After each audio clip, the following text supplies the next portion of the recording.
toi la gloire, Seigneur Jésus, à toi l'honneur. Ton nom est grand, il est digne de louange. Sois glorifié ce matin. Amen.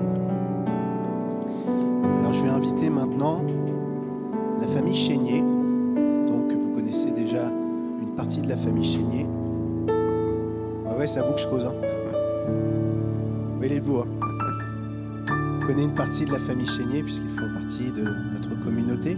Et une autre partie qu'on connaît moins, mais qu'on connaît quand même, puisqu'ils sont déjà venus ici, dans cette église, ils ont déjà chanté. Nathanaël et Marie. Oh, t'arrives après, tu veux rester, profiter du siège encore un peu. Et donc Nathanaël et Marie sont les enfants, enfin Nathanaël, le grand fiston d'Isabelle et Christophe, que nous connaissons, et Marie, l'épouse de Nathanaël. Donc Nathanaël et Marie font partie de l'église de Poitiers, l'église baptiste de Poitiers. Et puis l'idée de vivre ce culte, c'était de pouvoir être attentif, de pouvoir entendre ce que Dieu fait dans les vies et dans les familles. Donc les musiciens, c'est bon, vous pouvez prendre place. Merci beaucoup. Et il y a tellement de choses qui se font des fois dans nos vies, dans la vie de nos familles, et on n'en a pas forcément conscience. On n'est pas forcément au courant de tout ce qui peut se passer. Là, l'idée, c'était de laisser la place aussi à l'écoute de ce que Dieu a fait. Dieu est un Dieu de miracles, il n'a pas changé, et on va être attentif à ce que cette famille a vécu. C'est toi en premier, c'est ça ? C'est moi. Merci, Julien. Moi, j'aimerais donc... On va vous raconter un petit peu ce qui s'est passé dans notre vie. Bonjour à tous d'abord. Je me présente, donc je m'appelle Christophe, mon épouse Isabelle et mon fils aîné Nathanaël. Donc voilà, moi je voudrais vous raconter une histoire de ma vie. Je suis né dans les années 960, pardon.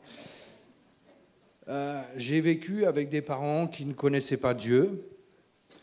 Et Dieu, pour moi, je ne connaissais pas. Donc voilà, j'ai vécu ma vie d'enfant. J'ai fait mon service militaire à Paris. Et après le service militaire, il fallait que je travaille. Donc j'ai été embauché dans une entreprise. Et dans cette entreprise-là, il me fallait aussi un logement. Je vivais dans un foyer de jeunes travailleurs, là où j'ai rencontré une jeune femme qui, elle, avait sa mère qui lui avait parlé de Dieu. Et puis, elle me disait, je ne pourrais vivre qu'avec un homme qui connaît Dieu. C'était quelque chose pour moi... Et je veux bien le connaître, mais où on le trouve ? Et un jour, elle me dit, on va aller dans une église. On va dans une église, je vais vous donner la date, parce que je m'en rappelle, le 19 février 1989. Là, j'arrive, comme vous tous, vous êtes assis... Et là, un pasteur commence à raconter des choses et il raconte votre vie. Et là, je dis, comment il connaît ça ? Lui, comment il connaît ça ? Comment il connaît ma vie ? Et à la fin, mon cœur était tellement travaillé que le pasteur en question fait un appel. Voilà, si quelqu'un ne connaît pas Dieu, qu'il lève la main et qu'il vienne me voir à la fin du culte. Donc je lève la main. Et puis, à la fin du culte, je vais voir avec ce pasteur qui me dit, il suffit, pour accepter le Seigneur, il suffit de le laisser rentrer dans ton cœur. Et il va faire plein de choses. Et voilà, je prie, donc j'accepte le Seigneur rentre dans mon cœur. Et après, je sors de l'église et ce que je ne savais pas, c'est que la jeune fille qui était à côté de moi a fait la même chose en même temps que moi avec un autre pasteur. Et donc, on retourne au foyer de jeunes travailleurs, où elle habitait aussi. Et on partage les choses. Et un jour, je la demande en mariage. Elle accepte. Et après, c'est elle qui va vous raconter, quoi. Merci. Bonjour à toutes et à tous. Alors, je vous avoue que je suis un peu émue aussi ce matin parce que c'est pas facile de parler de tout ça. J'ai prévu le petit Kleenex dans ma poche, il va sûrement sortir, voilà, dans pas longtemps, me connaissant. Donc, déjà, moi, je voulais remercier, juste faire une aparté, mais remercier effectivement, vous remercier tous parce que quand on est arrivé ici, ça fera 4 ans au mois de mars, l'année prochaine, en 2025. On ressent vraiment dans cette assemblée de l'amour. On ressent l'amour de Dieu. Et merci, alléluia, parce que franchement, vous êtes tous remplis de l'amour de Dieu et ça fait du bien d'arriver dans une communauté où on se sent aimé de Dieu, mais aimé des frères et des sœurs en Christ. Je voulais vous le dire de vive voix, puisque j'en ai l'occasion ce matin de monter sur cette estrade pour mon témoignage. Donc, effectivement, on s'est mariés, pardon. Après cela, on s'est mariés en 1990. Voilà. Alors moi, je vais pas raconter toute l'histoire, parce que je crois que c'était Nathanaël d'abord, on s'est un peu trompé. C'est du direct, hein, désolé. Du coup, ça... voilà. Oui. Je vais peut-être laisser le micro à Nathanaël. Donc, on s'est mariés, voilà. Et après, on a eu la naissance de Nathanaël en 91. Il va vous raconter un petit peu. Et moi, je reprendrai la suite pour vous dire ce que Dieu a mis dans mon cœur et mon ressenti, vraiment, en tant que maman pour un premier bébé. Voilà. Il a 33 ans aujourd'hui et je louerai toujours le Seigneur pour ce qu'il a fait pour lui. Et voilà, je te laisse la parole. Bonjour tout le monde. Vous allez bien ? Ça va. Alors, je vais vous raconter ce que Dieu a fait dans ma vie, dans la vie de mes parents, surtout au moment de ma naissance. Et avant de vous dire un petit peu comment Dieu a agi dans ma vie, je voulais vous lire ce verset qui résonne beaucoup pour moi. C'est vrai que j'aurais pas pensé, on aurait pu l'afficher, mais c'est Matthieu 19, 26, si vous voulez prendre vos Bibles. Donc Matthieu,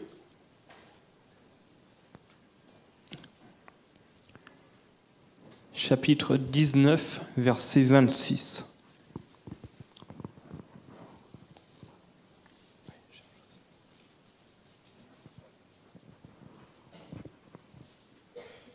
Vous l'avez ? Super. Merci. Jésus les regarda et leur dit : « Aux hommes, cela est impossible, mais à Dieu, tout est possible. » Amen. Alors ce verset, il résonne clairement en moi, parce que ça va clairement résumer ce qu'ont vécu mes parents et ce que j'ai vécu à la naissance. Alors, comme mes parents ont dit, la grossesse s'est très bien passée. C'est très bien passé, les 9 mois se sont bien déroulés. Mais il faut savoir que la poche des os de ma maman s'est fissurée à peu près 3-4 jours avant l'accouchement.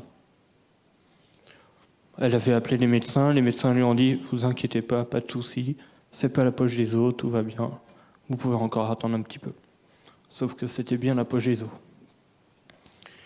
Donc qui dit poche des os fissurée, et donc pas de maternité, on attend à la maison, manque d'oxygène pour moi, plus de liquide amniotique, c'est ce qu'on dit ? C'est ça, merci pour le soutien.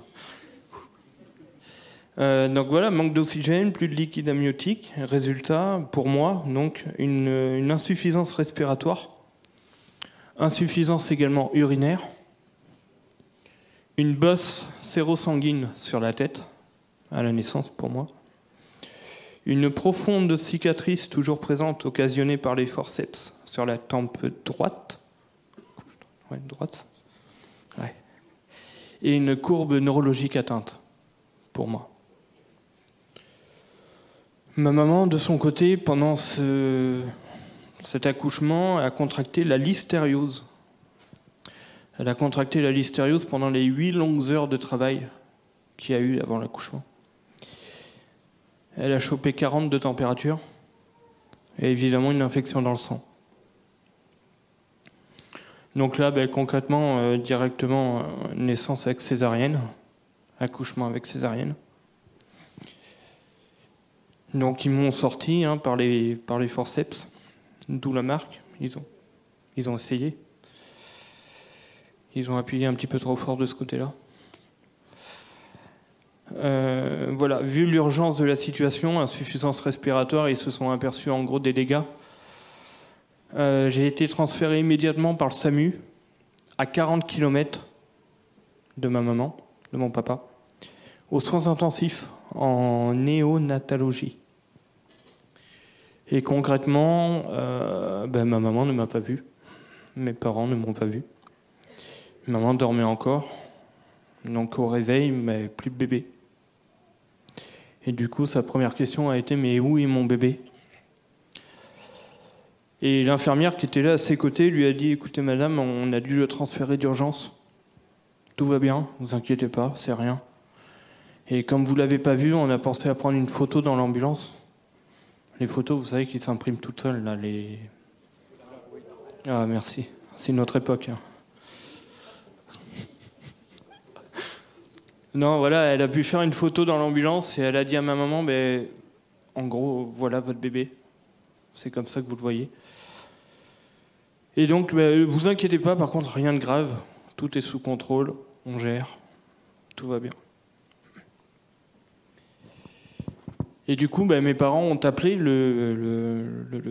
les soins intensifs à 40 km de là. Et la première chose qu'on a dit à mes parents, c'est le bébé est dans un état stationnaire, il est entre la vie et la mort. Alors là, du coup, pour le coup, tout va bien, je suis pas sûr. Il est entre la vie et la mort. Et voilà, mes parents, jeunes convertis, le premier sentiment envers Dieu, en étant jeunes convertis, ça a été de lui faire confiance. Et ça, je peux être qu'admiratif aujourd'hui de la foi en tant que jeune converti qu'ont eu mes parents dans cette épreuve-là. Franchement, voilà. Papa a ramené une Bible à maman. Et voilà, maman, en gros, a constamment prié, a lu la parole, était en communication H24 avec le Seigneur. Et en lisant la parole, elle est tombée sur deux versets qui l'ont particulièrement parlé. C'est les versets 1 Jean 5, versets 14 et 15. Si vous voulez le prendre avec moi. 1 Jean 5, 14 et 15.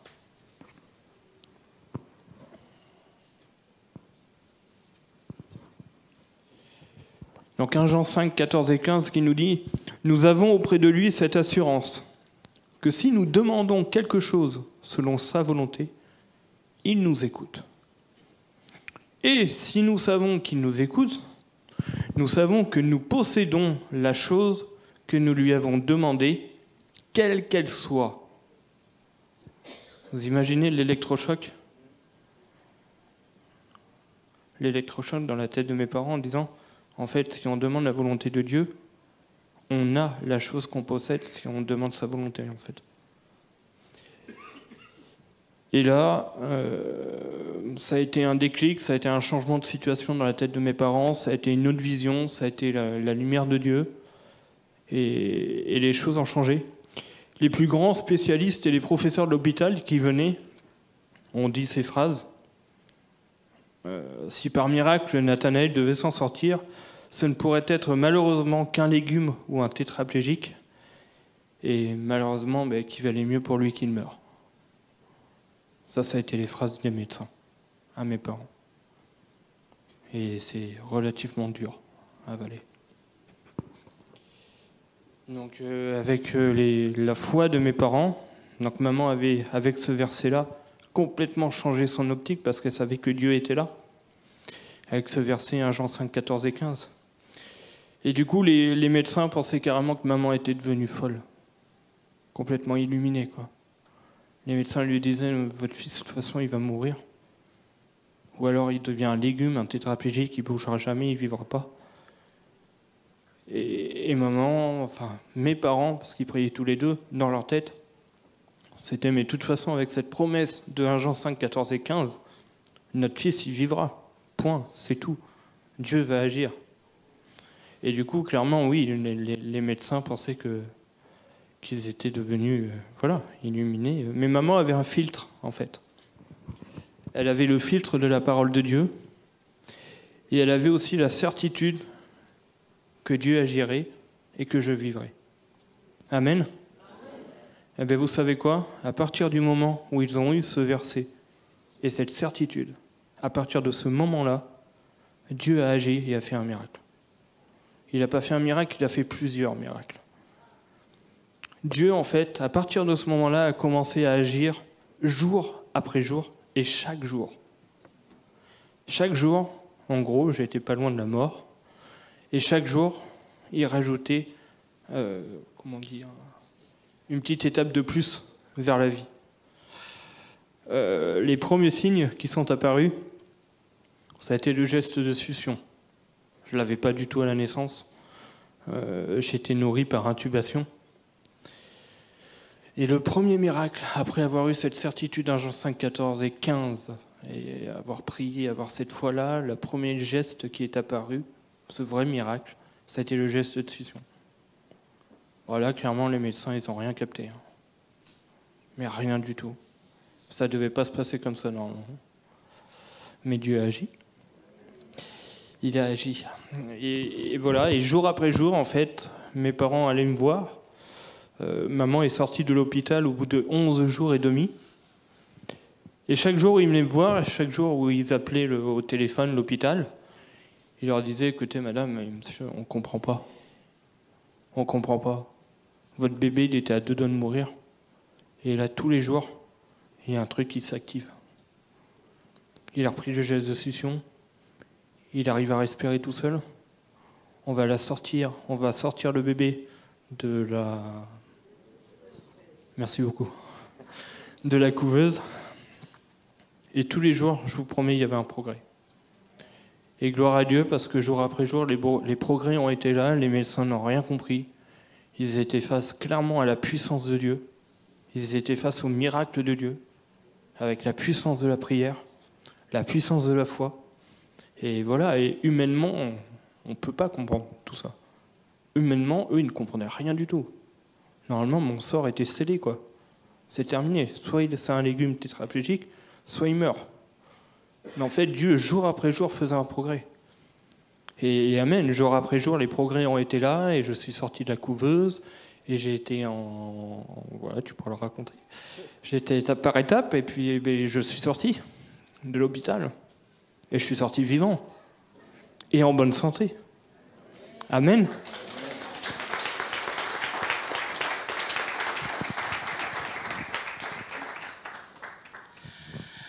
Amen. On était jeunes convertis et c'est vrai que ça a été une épreuve pour un premier bébé. Voilà. Donc, moi, dans cette clinique, au départ, j'étais tellement heureuse d'aller accoucher et je ne savais pas que ça se passerait comme ça, quoi. Mais le Seigneur a vraiment agi.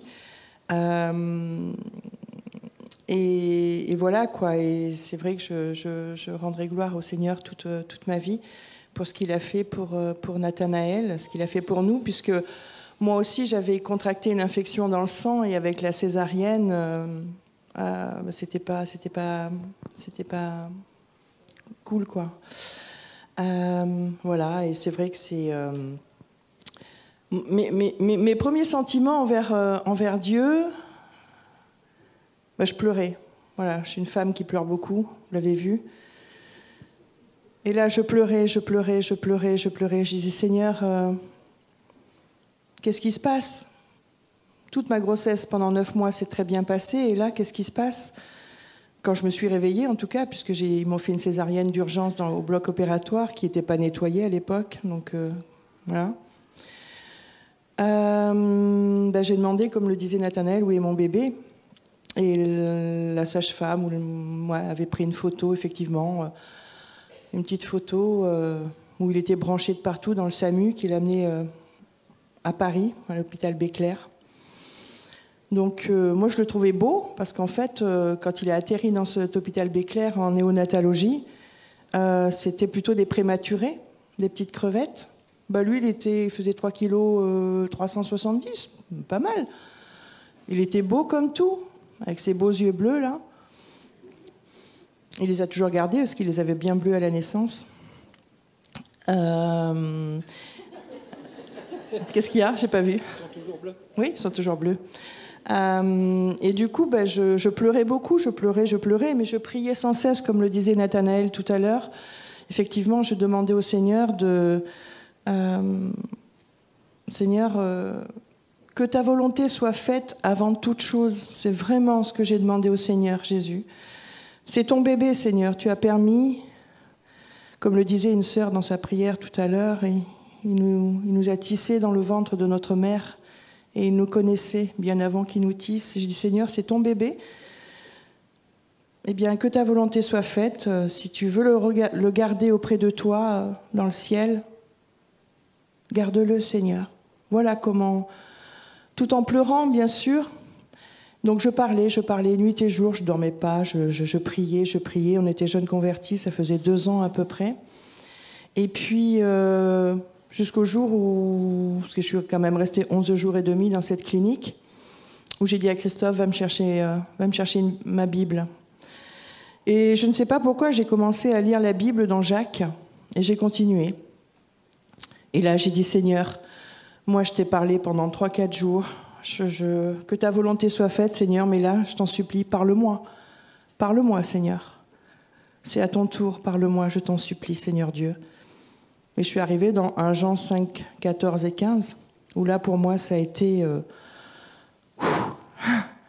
la révélation, quoi. Ça a été... J'ai pris ce verset mot à mot.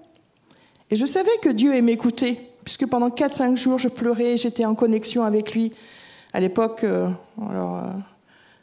j'avais comme je disais un Walkman sur la tête, ça n'existe plus, je le sais. Mais franchement, j'étais en connexion vraiment avec lui 24-24. Et là, j'ai dit, Seigneur, là, tu viens de me parler, 1 Jean 5, 14, 15. Et j'ai pris le verset, si vous le décortiquez mot à mot, je savais qu'il m'écoutait. Je savais que j'étais dans sa volonté. Et ce que je lui avais demandé, c'est qu'il me rende mon bébé vivant et en bonne santé, ce qu'il a fait. Et donc, gloire à Dieu, et vraiment, nous avons un Dieu de miracles. On a pu témoigner dans cette clinique, puisque du jour au lendemain où j'ai eu ces versets, Nathanaël l'a dit, j'avais un voile devant les yeux, mais j'avais le sourire jusqu'aux oreilles. Et il disait, mais elle est folle, celle-là. Son fils, il n'est pas bien à 40 km. Elle, j'avais une infection dans le sang, je risquais aussi de mourir.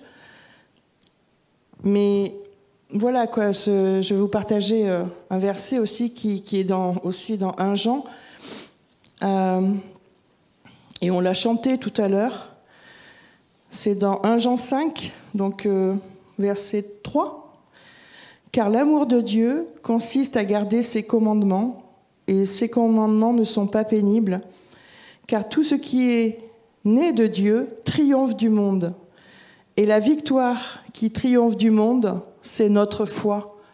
Et j'avais la foi en Jésus-Christ, j'avais la foi en Dieu. Tout simplement, voilà. Et je crois que de toute ma vie, j'ai passé les 60 ans. On a eu avec Christophe 5 beaux garçons, puisque Nathanaël a 4 frères, dont Samuel qui est là-bas, qui a 20 ans, le petit dernier. Le Seigneur nous a bénis. Le Seigneur vraiment nous a bénis. Et ce que je voulais vous dire aussi, c'est quand j'étais enceinte, et même après, quand Nathanaël était dans sa couveuse, les enfants, vous savez, ils aiment bien chanter. Ils aiment bien entendre de la mélodie, ils aiment bien... Et je chantais cette petite chanson pendant 9 mois à mon fils, tout en caressant mon ventre, et après dans la couveuse. Et en fait, on va vous la chanter, elle est courte, avec Christophe.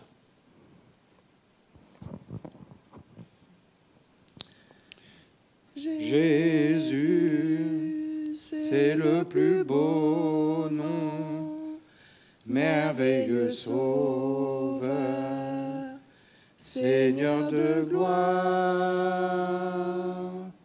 Emmanuel, Dieu est avec nous. source de joie, parole de vie. Voilà, il a entendu ça tout le temps. Je te laisse là reprendre la parole, Nathan. Merci beaucoup. Et du coup, voilà, je vais faire la jonction. J'ai eu la grâce, il y a quelques mois, de venir parmi vous et de vous présenter un chant, Roi des rois.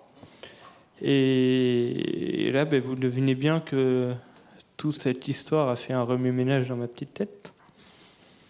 Et que le Seigneur m'a clairement inspiré un chant, parce qu'il fallait clairement que je témoigne de ce que Dieu a fait dans notre vie, dans notre famille. Et il fallait que, voilà, Dieu m'a donné ses dons en chant et en musique, en composition.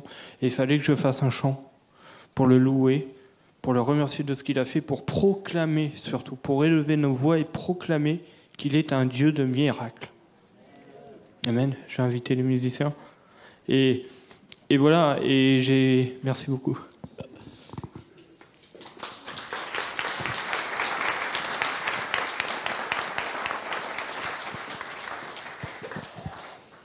Et ça fait son petit bout de chemin dans ma tête. Et voilà, grâce à certains versets que je vous ai lus, j'ai pu composer ce chant, Dieu de miracles, qu'on va vous chanter. J'ai ma petite femme qui m'a rejoint.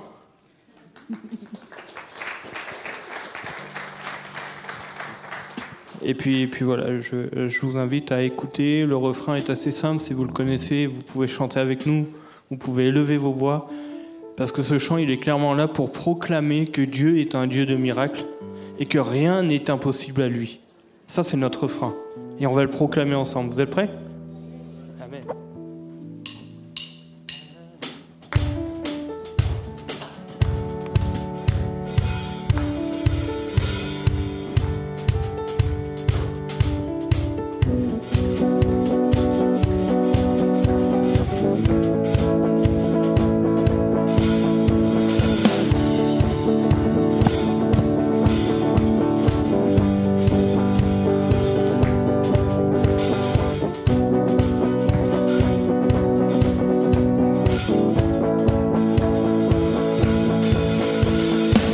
Un chemin là où personne ne peut aller.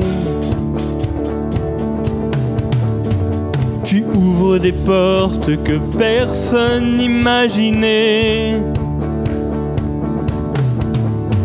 Et quand tout semble impossible devant moi,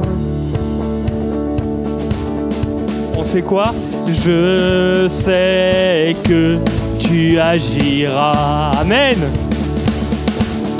Dieu de miracles, rien n'est impossible à toi. Dieu de miracles, tout est possible à celui qui croit. La puissance est dans ton nom, la victoire est dans ton nom. Dieu de miracles, rien n'est impossible à toi. Vous le croyez ce matin ? Rien n'est impossible à notre Dieu. Là où tu es, les chaînes sont brisées. Là où tu es, les captifs sont libérés. Et quand ton Saint-Esprit descend et agit, le miracle s'accomplit. Amen. Dieu de miracles, rien n'est impossible à toi. Dieu de miracles, tout est possible à celui qui croit. La puissance est dans ton nom, la victoire est dans ton nom. Dieu de miracles, rien n'est impossible à toi. Et on va proclamer que son nom est au-dessus de tout aujourd'hui. Aucun homme, aucun péché, aucune puissance. Ensemble, aucune armée. Rien n'est impossible à toi. Ton nom est au-dessus de tout. Ni la mort, ni la mort, ni la vie, ni un cancer, une maladie. Non, rien ne peut te résister. Est-ce que vous le croyez? Son nom est au-dessus de tout. On le répète. Aucun homme, aucun péché, aucune puissance, aucune armée, non, rien ne peut te résister. Ton nom est au-dessus de tout. Ni la mort, ni la vie, ni un cancer, une maladie, non, rien ne peut te résister. Ton nom est au-dessus de tout. Vous êtes prêts ensemble? Dieu de miracles, rien n'est impossible à toi. Dieu de miracles, tout est possible à celui qui croit. La puissance est dans ton nom. La victoire est dans ton nom, Dieu de miracles. On va le reprendre. Rien n'est impossible à toi. Dieu de miracles, Dieu de miracles. Rien n'est impossible à toi. Dieu de miracles. Tout est possible à celui qui croit. La puissance est dans ton nom, la victoire est dans ton nom, Dieu de miracles, rien n'est impossible à toi. Amen.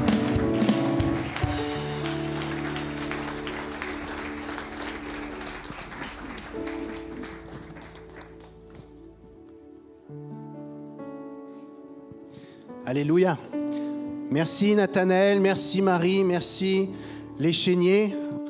On peut les applaudir, c'était pas facile. Alors si jamais vous connaissiez pas le petit dernier de la famille Chénier, c'est lui. Voilà. Tu vas jouer? Il va jouer. On va prier pour lui, que le Seigneur protège. Vous avez remarqué qu'il fait de la danse classique avec le gabarit qu'il a, n'est-ce pas? Donc le petit dernier qui est pas si petit que ça, finalement. Que le Seigneur te bénisse. Alors quoi faire après tout ça? Il me semble, j'avais envie qu'on puisse vivre ce temps.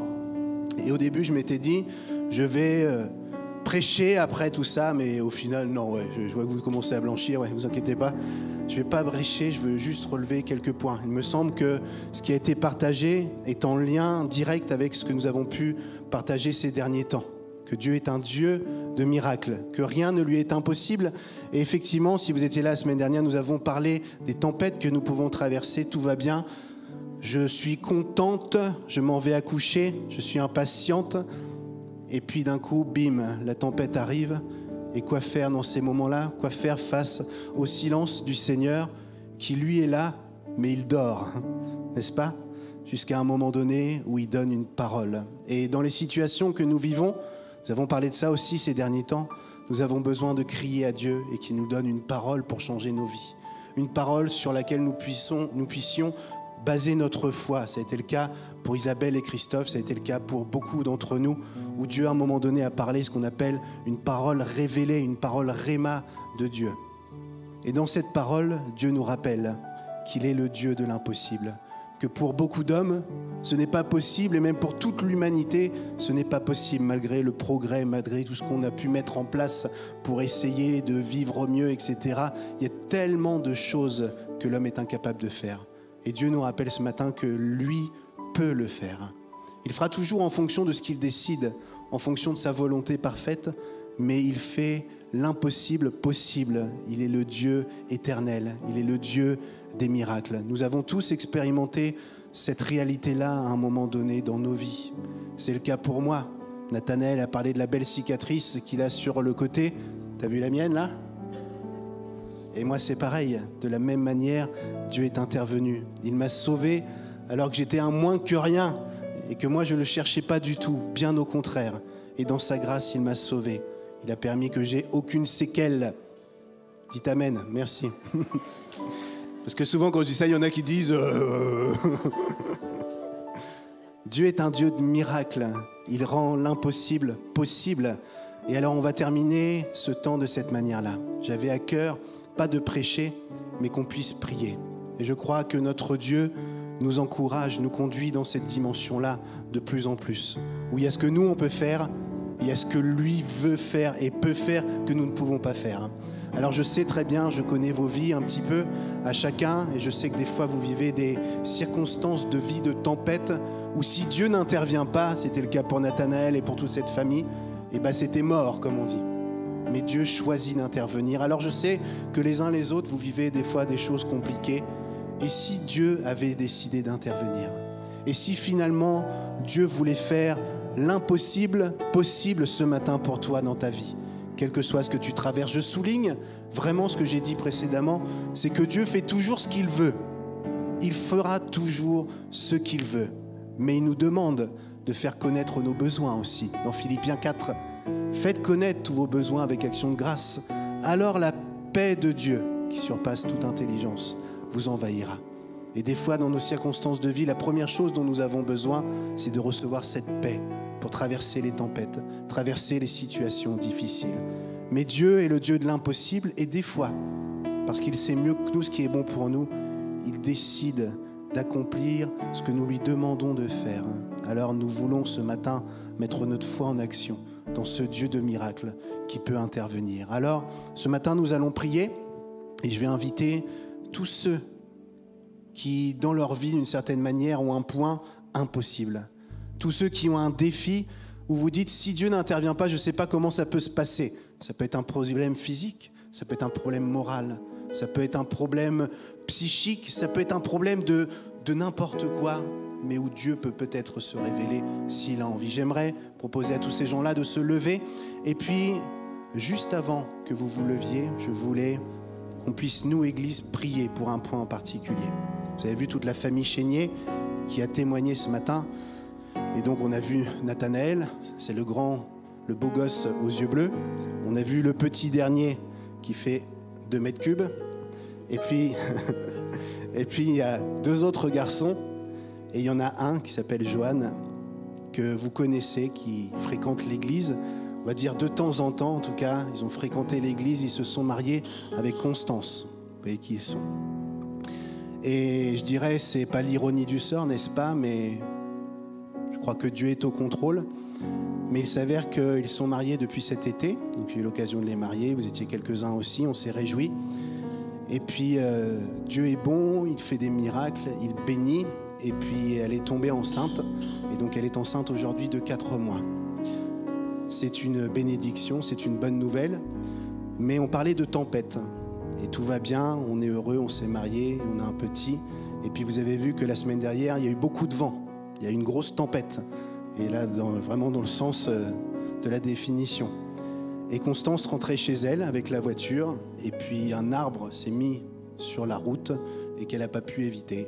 Et du coup, la voiture est rentrée dans l'arbre, dans la cime de l'arbre. Donc m'a-t-on dit que c'était mieux que ce soit ça plutôt que le tronc, mais en tout cas la voiture est complètement en épave.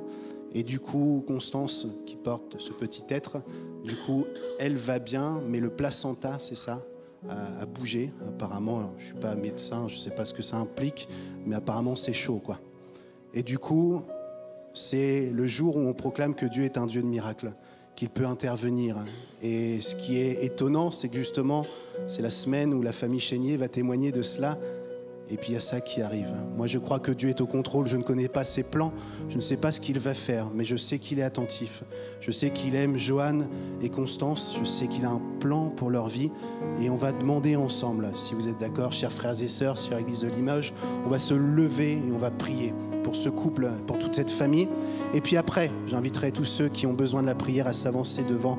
Et on va prier, on va demander au Dieu de miracles d'agir en fonction de ce qu'il a prévu. Père éternel, Dieu tout-puissant, Roi de gloire, Dieu de miracles, rien n'est impossible à toi. Nous l'avons chanté, nous le proclamons. Nous ne connaissons pas tes plans, mais nous savons qu'ils sont bons et parfaits pour chacun de nous. Et ensemble, Père, nous t'apportons Joanne et Constance et le petit être dans le ventre de Constance. Et Père, nous te demandons dans ta grâce d'intervenir, déjà de venir déposer une paix qui surpasse toute intelligence dans leur cœur, de venir les rassurer, de venir faire ton œuvre en eux. Et Père, selon ta volonté, agis. Nous savons, nous croyons que tu es le Dieu de l'impossible. Nous ne connaissons pas tes plans, mais nous savons qu'ils sont bons. Alors envoie ta bonté, Père, dans toute cette famille. Interviens et tends ta main sur Constance particulièrement. Fais ton œuvre en fonction de ce que tu as prévu et préparé, Père. Nous te les confions, nous pensons à eux et nous te louons de ce que tu entends notre prière et de ce que tu vas répondre en fonction de ce que tu veux. Père, envoie-leur une parole révélée, un réma de toi, une parole sur laquelle ils vont pouvoir placer leur foi dans cette situation précise. Père, nous te les confions. Donne-nous à nous d'être des bons témoins, fidèles dans nos attitudes, remplis d'amour pour eux. Père, que nous puissions penser à eux dans nos prières. Donnons toute la gloire, Seigneur Jésus. Alléluia. Et maintenant, je vais appeler tous ceux qui ont besoin de la prière, d'une manière ou d'une autre, dans un domaine ou dans un autre de leur vie, que vous puissiez vous approcher avec foi, en croyant que Dieu est capable de faire l'impossible. Ce qui n'est pas possible à l'homme est possible à Dieu. Si vous devez croire une seule parole ce matin, c'est celle-là. Et qu'il en soit fait selon la volonté de Dieu. Approchez-vous, nous allons prier. Je vais demander à Jérémie, Antonio, Marc, si vous voulez aussi prier pour tous ceux qui s'approchent. Alléluia.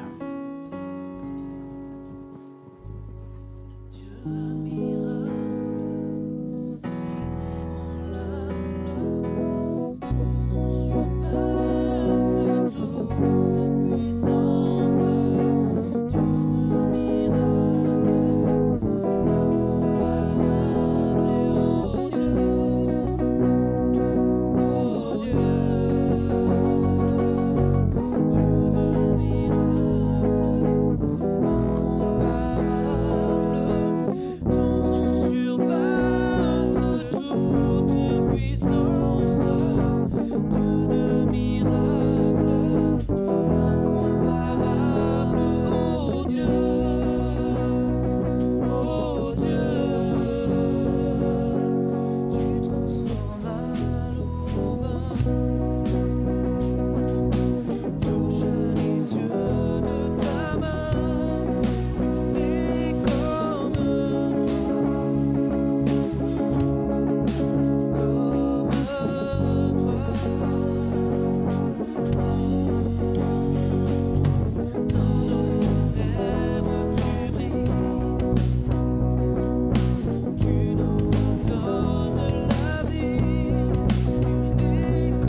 disons avec foi, parce qu'il vit, je n'ai rien à craindre. Parce qu'il vit, je n'ai rien à craindre. Mes lendemains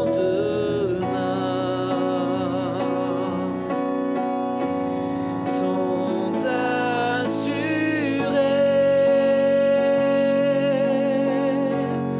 entre ses mains. Il tient ma vie pour ce temps et l'éternité. Je sais qu'il vit pour ce temps et l'éternité. Je sais qu'il vit parce qu'il vit. Je n'ai rien à craindre. Mes lendemains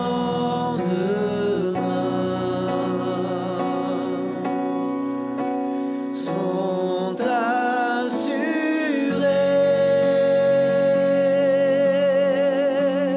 entre ses mains. Il tient ma vie pour ce temps et l'éternité. Je sais qu'il vit.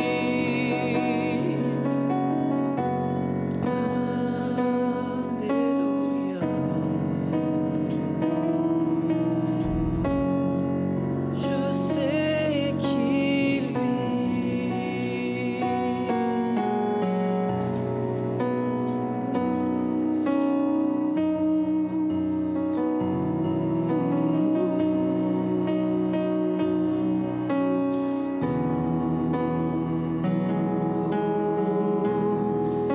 Nos lendemains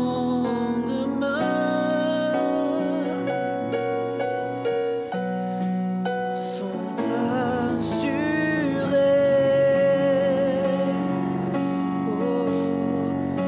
entre ses mains. Tu tiens nos vies pour ce temps et l'éternité. Je sais, tu es vivant. Tu es vivant. Alléluia.